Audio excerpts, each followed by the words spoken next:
TikTok has entered its money grab era, time period when a company starts to no longer center the mission, the movement, and what really caused people to get behind the brand and become advocates and to join in on the movement. This move where TikTok is pushing lives, it causes us to be on this app even longer, which is something that looks great in the eyes of investors, the #1 used app, those type of things. It decreases the amount of money that TikTok has to pay out to creators because they're moving slowly away from paying creators out money, instead having the user pay the creator and taking a portion of what the user pays the creator. When people start to connect the dots around how they were once able to just simply post a video that took them 15 minutes to do, and now this app is demanding 8 hours of their day, and people start to connect the dots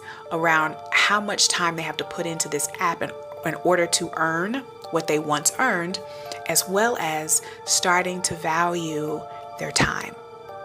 When people start to value their time over being on this app for long periods of time, you're going to see a shift, and it's going to be hard for TikTok to really reel people back in once that starts to happen. What is the takeaway from all of this? What can we learn as women entrepreneurs with personality-driven brands? Is that we always want to make sure that we are staying anchored to the why, because it's really hard to go back and fix that why, especially if you have a large organization or a really large brand.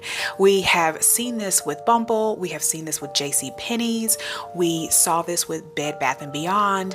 When we get away from why the customer bought in the first place, and when we lose that, when we don't reinforce that, then we lose the customer. Then the organization has to go back to square one and rebuild that trust in that relationship with the customer. We as users let TikTok get away with so much because we have access to information that we typically would not have access to. So therefore we turn a blind eye to some of the things that TikTok does that are not necessarily healthy or good for our users in many different ways. I think this move to lives, maybe not right now, but at one point in the future, is going to be something that unravels a lot of things for TikTok. Let me know in the comments what you think.